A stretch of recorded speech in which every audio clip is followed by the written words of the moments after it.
option to do that or not. I know, a secret code. Ooh. All right. So what do we got? All right, let's see.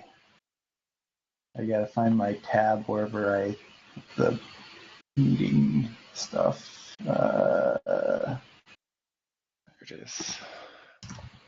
Perf. Yeah, there's not a whole lot of new stuff this week, but let's see, there's a pull request that does the partial resharding in BlueStore. Mark's testing it. Unclear whether it's really helping. The AIO reads finally merged to master. Bassam did a backport to Kraken also, but he squashed it into one pat, so I asked him to keep it separate. But probably put that in the next Kraken point release. Let's see, the BlueFS tuning is there, although it seems to be causing an issue for Igor to figure out why it's breaking for him. And the tracked up thing finally emerged. It was causing Valgrind issues a couple weeks ago, but I rebased it and pushed it in isolation and ran every Valgrind test in the test suite, and it worked fine. So I don't know what the deal was. So I merged it. We'll see if it breaks everything. The ref map thing, I have a test branch with Igor's thing that cleans up or simplifies the. Whoa. Gotta mute there. Yep. All right. That simplifies the ref map counting per allocation unit. That should simplify things greatly. I think that's mostly it. Oh, I have a new pull request today that does that just takes any small I/O and crams it through the wall, which should be helpful on spinning disks. Nick is going to test that. Looks like. And yeah, I think that's it for pull requests. Cool. All right. I didn't have a whole lot, I guess, on here to talk about. With AIO read that merged, and the testing that we've done so far makes it look like it's much faster for sequential reads once objects are fragmented. So that's good. It sounds like that's doing exactly what it was intended to do based on Sage's PR. The whip BlueStore reshard, I'll maybe talk about that a little bit. So in the testing that we've done so far, the good news is that it looks like pretty much across the board for small random writes, the CPU usage is dramatically lower. So the performance in CPU limited situations should be much higher from just kind of what I've seen going through and doing lots and lots of tests. The thing that's a little surprising is that it's not strictly faster. It seems like in some cases the performance is better, and in some cases the performance is worse.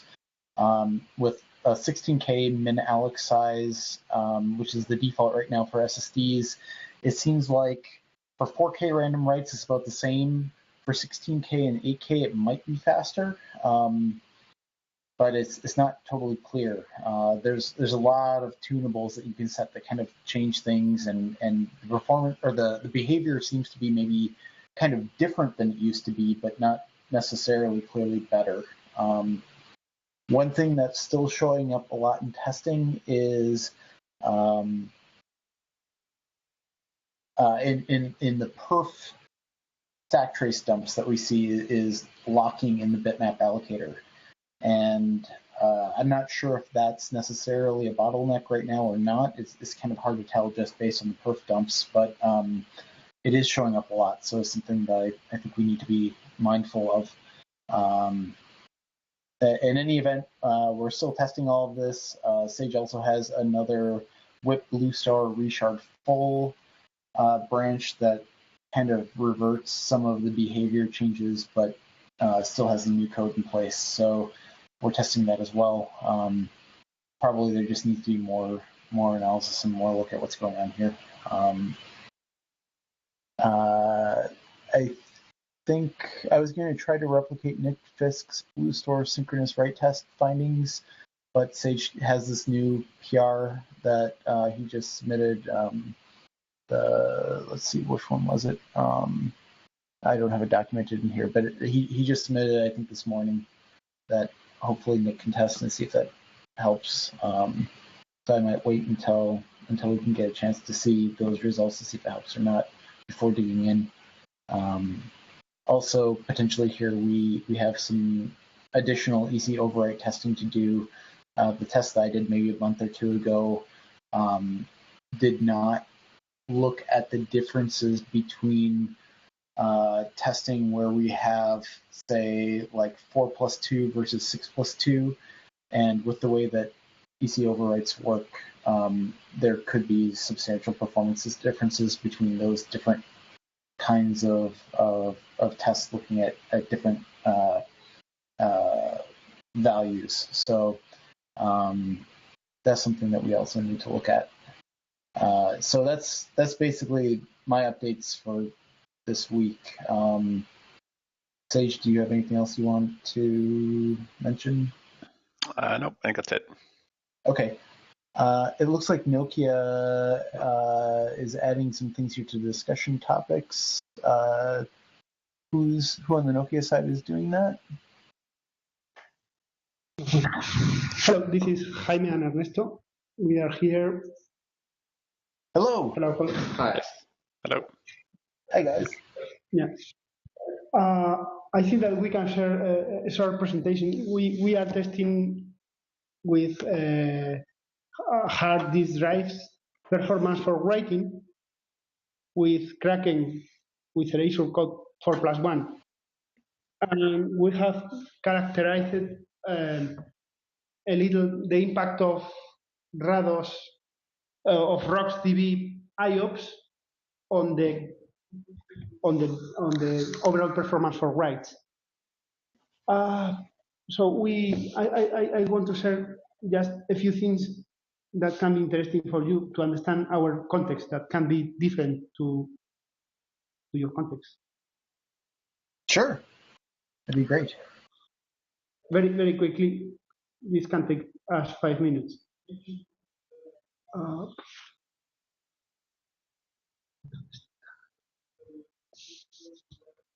¿Dónde está aquí el PowerPoint?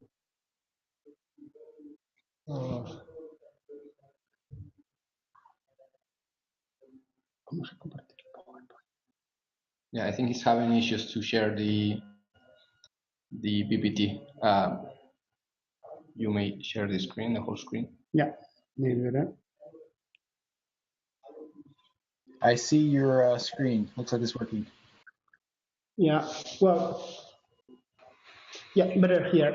In the left side, we have the same test, writing 1 megabyte files in 5 hard disk drives in the left, and on the right, we have the same test, but using for RocksDB an external disk, an SSD disk, okay?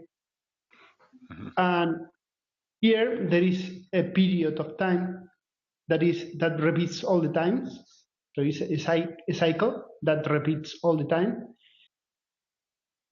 And the minimum performance on the left screen is when the level 0 RocksDB compactation takes place.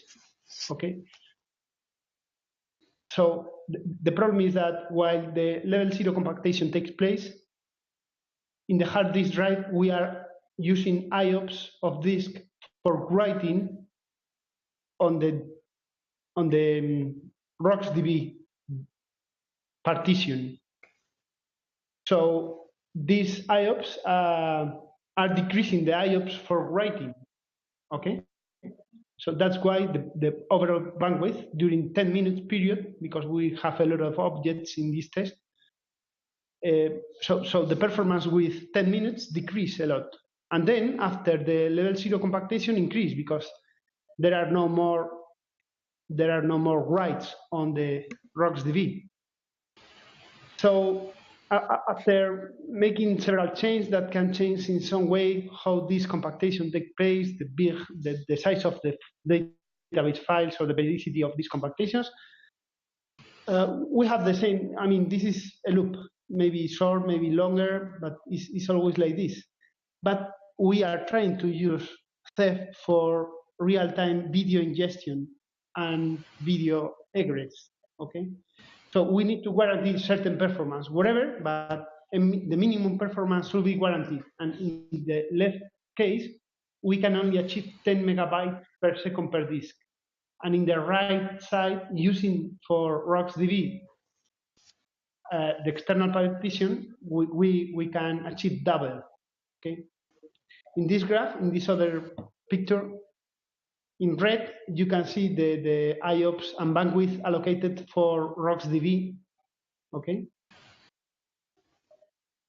What was the, so you were achieving 10 megabytes per second per disk. What was the size of the IOs when you were doing that? 1 megabyte objects, is that what you said?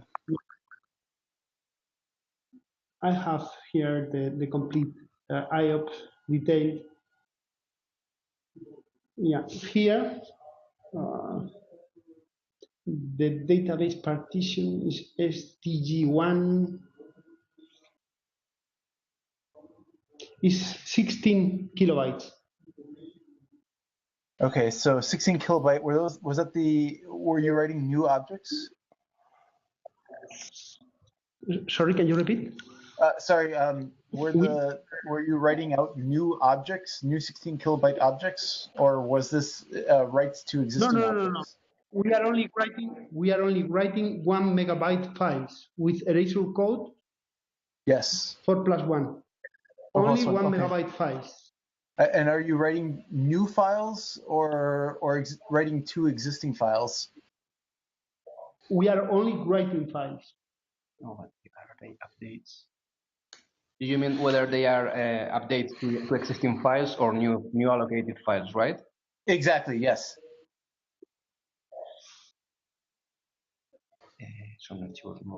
Yeah, all files are new. We are only writing Okay. different files.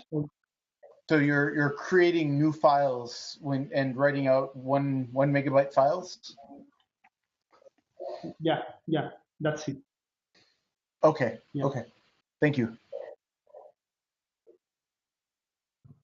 So we make numbers, and for us, it's practical to move to SSD disk, at least for RocksDB, because we achieve double performance for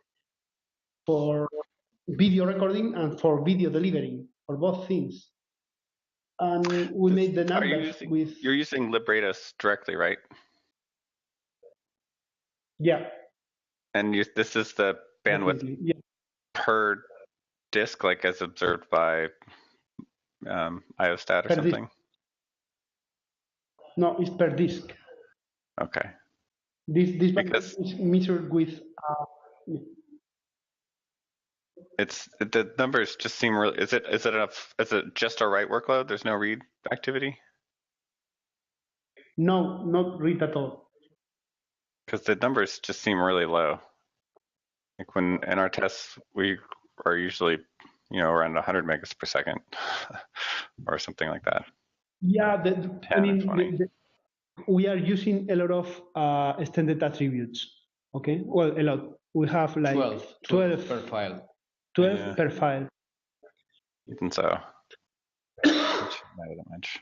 So we have 1 megabyte write constant speed for WAL, for RocksDB WAL. That to me is very, very high, but okay. I'm just thinking, if you're writing a 1 meg object, that's going to get 4 shards, which is going to be about 256K each. Oh. If you did that on a 80 IOs on a SATA disk, that's going to come out around about 15 megasecond. If you then got metadata sitting in RocksDB, that's probably about right. Yeah. Maybe the allocators are doing a good job just laying them out. Maybe the queue is the cluster saturated? Is there sufficient stuff in the queue so that the OSD has lots of IOs in flight?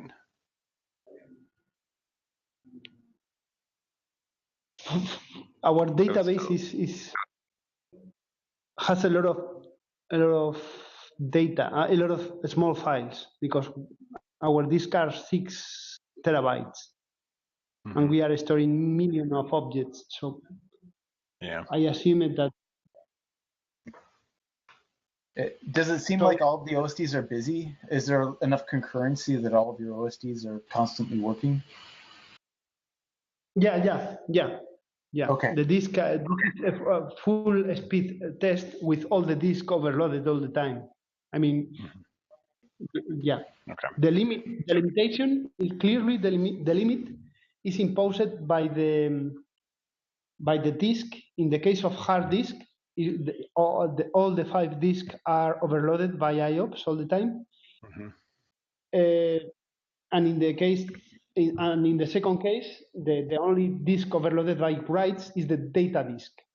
Where in this scenario we can achieve 20 megabytes per second per disk. Is it possible that your database partition is not big enough on the SSD and some of the IOs are spilling over to the spinning disk for the database? I think they fixed that Okay. last time around, right? So, Mark, I mean, this suggests to me that we should probably try to replicate this. Sure. Doing but 4+1 or 4+2, whatever it is, and a radius bench 1 meg, and just see what it does, because I would expect to get a lot more than that out of the disks. Me too. Even with RocksDB on the disk, but with it off, like, definitely, because the allocator should really be handing out consecutive extents in the disks, so those IOs should get coalesced.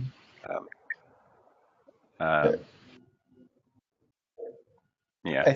To replicate this, we need to know how big the X headers are that they're adding, or that the OMAP entries are, and what exactly those are.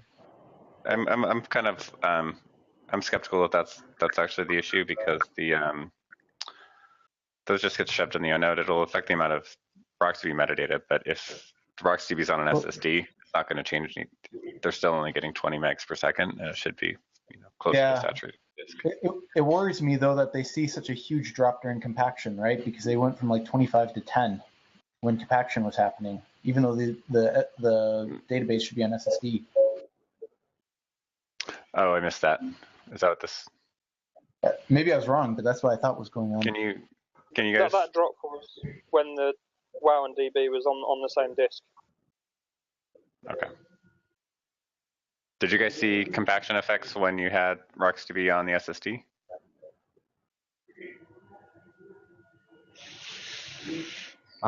Sorry, I think Jaime has left. He's back in a minute. Okay. It's already here. He was asking if we have seen the compaction in the SSD as well. Yeah, here in this picture, okay, we have SDAN2, the 100 IOPS. These are IOPS, writes per second. In our case, the IOPS is around 100 and is constant. Okay, this is for the data disk. And SDAG1 are this green line is on the SDAG1 is the database disk. So after if it's compacted, we have the write files write into disk here and here with the 3 flash. Okay, before the next level 0 compactation that takes place here. The writes of as a result of the large level 0 compactation. Could you go back to one of there was an earlier graph that you had that I thought showed significant lower performance for writes during compaction. Maybe I was mistaken. Yeah. So the first graph. This is this behavior. Okay, this is clearly periodic, and it's driven by level 0 compactation, and and here in the upside, Yeah, here Yeah. we have the RocksDB database and the wall. This is the other disk, and this is using the two different disks. Okay. Can I just ask, how many disks are in this cluster, and what sort of concurrency are you writing the objects at, like QDepth? We are writing objects with 50 threads. Right.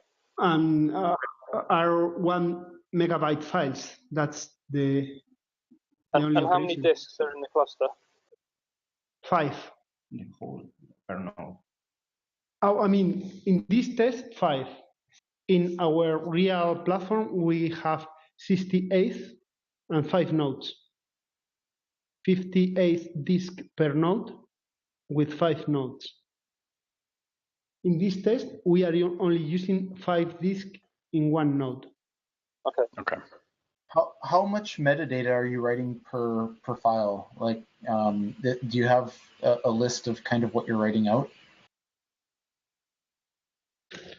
Yeah, it's not that big. It's just 12 key values, and values are just, I mean, a few bytes. Not very, less than Around, 1 key, yeah. probably half a key. Around 1 kilobyte per file. Yeah, not.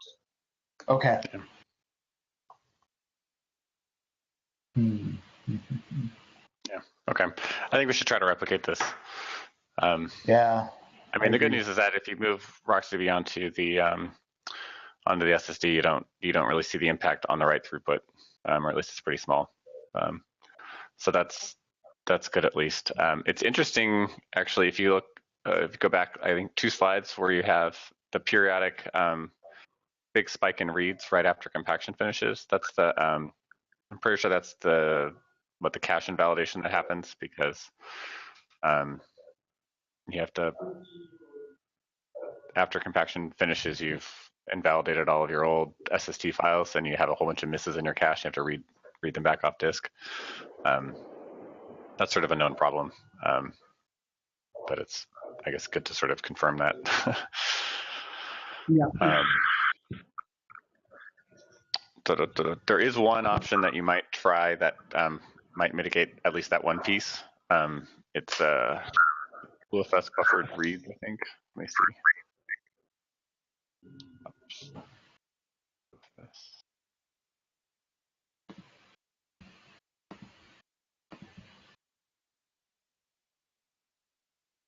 BlueFS buffered IO equals true. Set that, you might see, you'll see that read spike hopefully go away. But that's probably not going to have a big impact on the overall result. So I think we need to replicate this because it really should be the case, even with 256 KIOs, that the allocator is handing out contiguous extents and that we can lay them down pretty quickly. It might just be that your QDepth isn't deep enough. That could be it too. Have you tried, doing like 500 in-flight IOs instead of 50 in your test cluster? 500, yeah, or 100 instead of 50. Yeah, or we've tried, but we cannot achieve more performance because the problem is the disk IO. Yeah. Okay. Okay. Already tested. Okay. Well, Mark, let's try to set this up and then see if we can diagnose further. Sure. Hey, Sage, I'm going to admit some ignorance here. BlueFS buffered IO, BlueStore default buffered read, and BlueStore default buffered write. What is exactly the difference between all of these? Okay, BlueFS buffered IO means that when BlueFS is doing IO, so this is IO that's coming from RocksDB, it's using the regular pread prewrite syscalls to read from the block device instead of direct IO. Which just means that the kernel is going to cache those blocks on the block device. And what we're probably going to see here is that when compaction happens and it writes out all those new SSTs, it's doing it using the buffered stuff, which means that it'll go into the page cache, and then the reads right after that will hit the page cache, the kernel page cache. BlueStore default buffered reads and default buffered writes are different. So for the rest of BlueStore, we have our own buffer cache in BlueStore itself. And that just means that a Rados IO that comes through with no hints at all will default to going into our buffer cache. Okay. I can't remember if those are on or off by default. I think that might be off. Of course, if you hint to Rados to buffer or cache something, then it will. Okay, the question is whether you want sort of the untagged IOs to pollute your cache or just, do whatever. So BlueFS buffered IO pertains only to the RocksDB writes. Yep, and it relies on the kernel page cache to do its thing. Yes. Reads as well, or just writes? Reads and writes. Reads and writes. Okay, so BlueFS buffered IO primarily reads and write, or is right for reads and writes for RocksDB data. BlueStore default buffered write is the default behavior that we do when we're writing, data out. Or reading. But yeah, exactly. Each, relative to each option, but may be overridden by hints. Okay, thank you. So deep reads are buffered by default, and writes are not buffered by default for BlueStore. Although we could possibly change that. I don't know. I've played around with all of these in the past, and I've totally forgotten what the effects of any of them were. Yeah. I think the only concern is that if the write is on by default, then it's usually it's not needed in either case. For RBD, it's not, because you have caching happening at the client side. For RGW, it's pretty important, at least on the read side, because you have multiple gateways that might be hitting the same hot objects. For the write, it might be a good idea for RGW also to do it, just so if you write and then read something, you'll get it back without having to do any IO. But presumably on like the HPC side, we'd have like Cephfs workloads where you might be targeting the same objects, right? Yeah. But again, in that case, Cephfs should be setting hints that say, I think this file might be read by another client or whatever. Okay. Hopefully. Right. Does RGW set those hints? Not yet. Okay. But I think Yehuda has a pull request setting some of them. Yeah. Not these ones, but the others. Yeah. I saw him talking about it on IRC, so I wasn't sure what was there and what wasn't.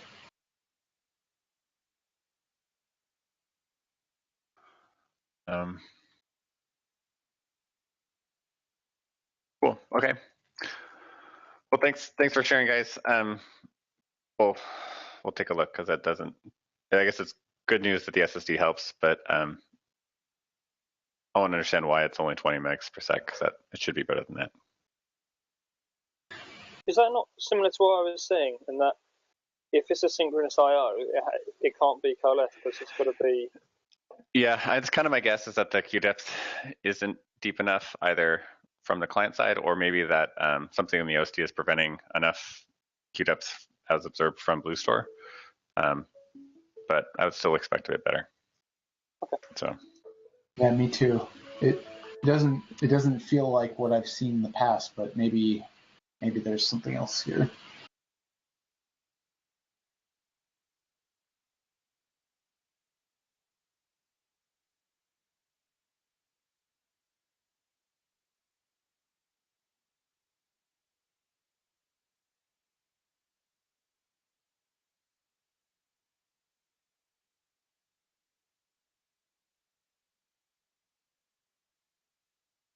For the guys from Nokia, is there any chance that you guys can send me the kind of the OMAP entries that you write out, so we can just make sure we get that properly have included in any benchmarks we write? Yeah, Mark, I have a presentation ready to be sent. I will try to send you this afternoon or tomorrow morning. Okay? Yeah, sure. Whenever you have time. Yeah. Thanks for your. I believe that probably the benchmark, if you try to make a benchmark during the first minutes or the first hour, while there are not a lot of information, then the RocksDB database is much better. Okay. Yeah. So that was actually the other. That was actually what. This. Go ahead. Yeah, this test is with the 6 terabyte files filled at 60%, around 60%. Okay, so there are already a lot of objects on the database. So if you try to repeat this test, you cannot see nothing until you fill enough the database. Okay. How big are your disks? 6 terabytes. 6 terabytes each. Okay. And how full are they when you start seeing things go bad? 60%. Okay, 60%. So it's filled at 4 terabytes. You can calculate easily the number of objects, because writing objects of 1 megabyte, the file is split in 4 pieces. We are using Erasure code 4+1. So there are a lot of lot of objects. Yeah. Is there any chance? Did you guys happen to record your OSD logs when you did your tests? Do you have copies of them at all? We never did it. Do you mean a copy of the current? A copy of what? A copy. The OSD. The OSD logs. But with a default verbosity or an increased one? Even if it's just default verbosity, what I was really interested in there was the RocksDB data on compaction. So even in the default logs, it will dump out all this data about compaction, and it might be they might say something interesting about how many stalls you saw over time, the percentage of time that was stalled, how many SST files were in level 0, all these kinds of things. That might tell us something interesting about what RocksDB is doing. Yeah, we know exactly. You know, we already characterize it. Yeah, let me. By the traces that we have. I mean, it's explained in the presentation, but I will send you. Okay. Okay, that'd be great. Are you doing any deletions in your test, or is it purely just write? In this period of time? Well, leading up to the point where your disk is 60% full, is it just purely you're just filling it up, or have you been sort of running tests, deleting objects, and then doing it again? Can you repeat? Sorry? Yeah. Have you just been purely writing, or have you been writing some data, then deleting it, and then writing more? Only writing, never deleting. Okay. Just wondering if any like fragmentation. We are only writing during 2 or 3 days to fill up the cluster. Okay. So one of the things that the folks from SanDisk have been doing is looking at what RocksDB's behavior is like with really large disks, like 6 terabyte disks, like what you have, and they've said that kind of as you fill up really large OSD disks with RocksDB, the effects of compaction become much worse. The disks that we have to test in our lab at Red Hat, I think they're only 1 or 2 terabyte disks, so we don't have as much space. The belief there is that that Zetascale, their key value store that they've been working on integrating into Booster will do much better in these cases. We haven't been able to test that, but Somnath's tests seem to indicate that it's much better with very large disks like this. So it'd be very interesting to know as well if if that helps in this case. Yeah, our scenario is very stressing because this is for recording video. So for our clients, it's very important to make use of the full storage because they are storing the channels for several days or weeks or even months, and VOD catalog. So the storage is very important. So they all plan to use at the maximum storage capacity the disk. So our benchmark should be when the disk is filled with data. So for us, this is the only test that is valid. Sure, sure. We know that and in our case, in our particular case, I think that there are other scenarios where the bandwidth should not be guaranteed, but in our case, it's real-time traffic. Sure. So we cannot delay a write or delay a read. It might also be interesting to know if the resharding patch that Sage wrote helps you guys at all. The idea behind it is that we right now we're doing way too much work whenever we reshard. We're both basically going through and recomputing all of the shards, even the ones that don't change when resharding happens. It'd be interesting to know whether or not you're seeing the effects of that here.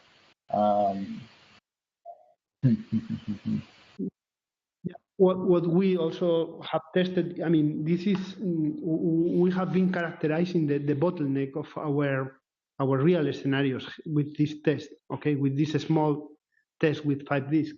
But the problem, in fact, is that in the real cluster with 300 disks, what happens is that the overall performance is good, but degrades over time, and every time that we read some reads, maybe 100% of the reads takes several seconds, and this is a consequence of the disks being overloaded by these compactations. Sure. Okay. Yeah, and in these tests, Oh, go ahead. Sorry, Mark. I have a question for this. The level DB thing which SanDisk is using, the one Zetascale, is it optimized only for NVMEs or SSDs, or it works both for spinners as well as for flash media? The Zetascale.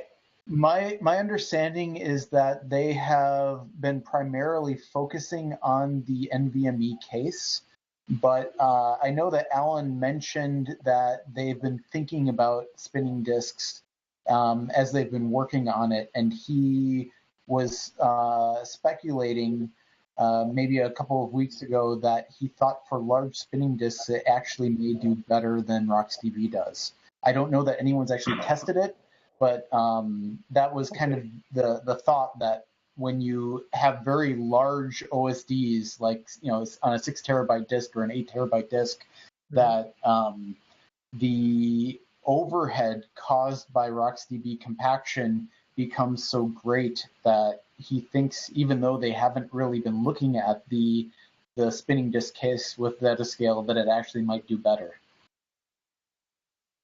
Okay. Thanks, Mark. With hard disk drives, what happens is that there is a physical part of the disk that is allocated for RocksDB, the partition size, physically a part of the disk, and a different part of the disk is allocated for real video or real data. And when the compactation starts to write, the heat of the disk have to move because it's writing on both places, on both physical separated part of the disk at the same time. Okay, that is not, it's completely random. Typical disk cannot achieve much more than 100 IOPS, purely random. Mm-hmm. Mm-hmm. Relevant size. I would assume in all of these problem tests that you're IAPS bound on the disks, right? You're not throughput bound, you're IAPS bound, right? Can you repeat the question, sorry? I assume in all of these tests that you're doing, the disks are IAPS bound. They're seeing the maximum number of requests that the disk can handle, rather than being throughput bound. Yes. The disk is at 100% of use all the time. Okay. Mark, I think there's two. Sorry, Mark. Go ahead. I think there's two sort of separate issues here. One is that with co-located WoW and DB, during compaction, performance suffers. Maybe there's something that can be done to minimise that, but I think that's always going to be an issue because that has to happen, and if you're not farming that out to an SSD, it is going to suffer. But I think there's also the second issue is that the actual object writes aren't getting coalesced, and so the disks are just sitting there at sort of 100 IOPS, and at 256K, that gives them a maximum of sort of 20-25 meg. If something's not coalescing there. Yeah, you very well could be right. One question, Nick. Did you see that Sage's PR this morning? It's building now. Oh, fantastic! That's great. Yeah. Just for everyone else on the call, this is PR 13217. So yeah, I'd be very curious, Nick, to see if this helps at all.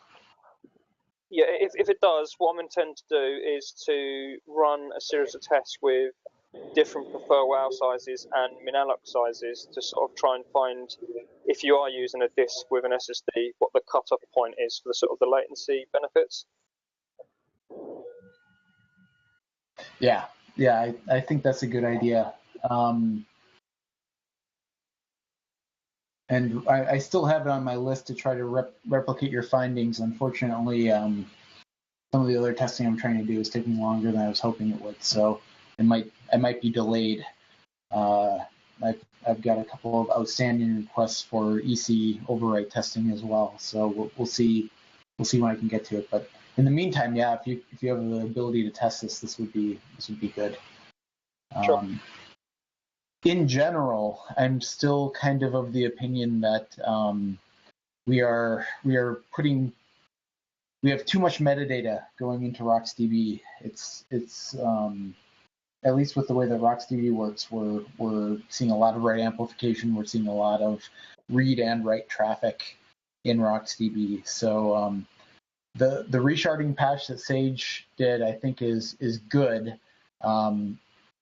Hopefully because we don't resubmit a lot of unnecessary shards to the database that haven't changed at all.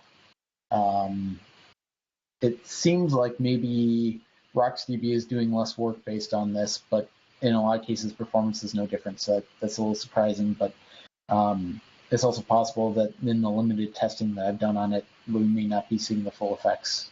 And there may be other things that bugs that we need to work through. So I'm very glad that people are looking at this. It's kind of in the past been tests I've been running and tests that SamDisk has been running, and we found issues that we're working through. But having community tests like this is really, really good for us. So thank you, Nick, and thank you everyone from Nokia that's been looking at this. This is only going to help us. So.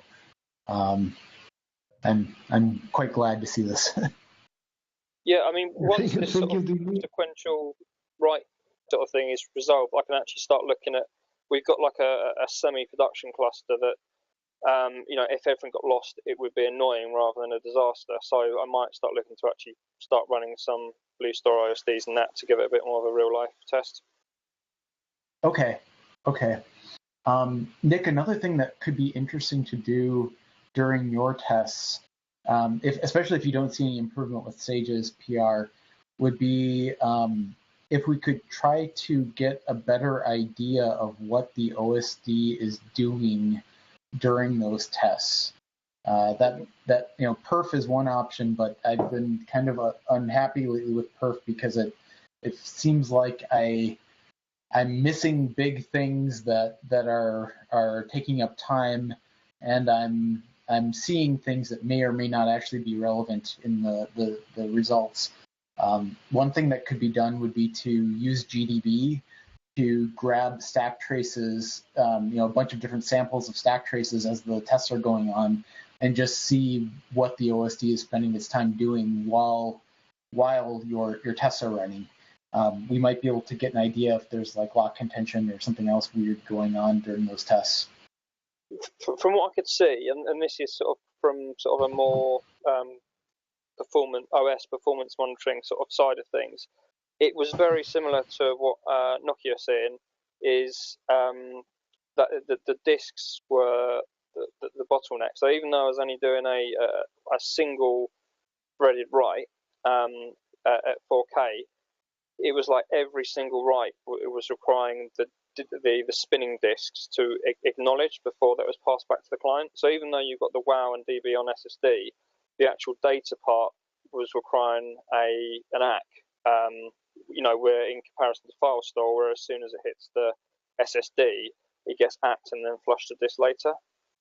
So I think that's what this patch at Sage has done is that it allows you to actually write that data into the WoW rather than straight to disk. Okay, yeah, let's see if this helps then. And if it does, great. If it doesn't, then we might have some more work to do to figure out what's going on. But that sounds like a good plan.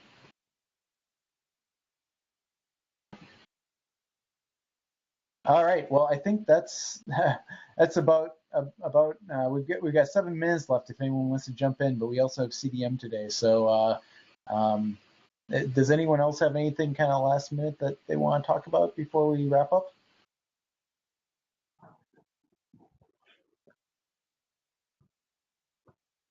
All right. Well, for anyone that's interested, we do have CDM.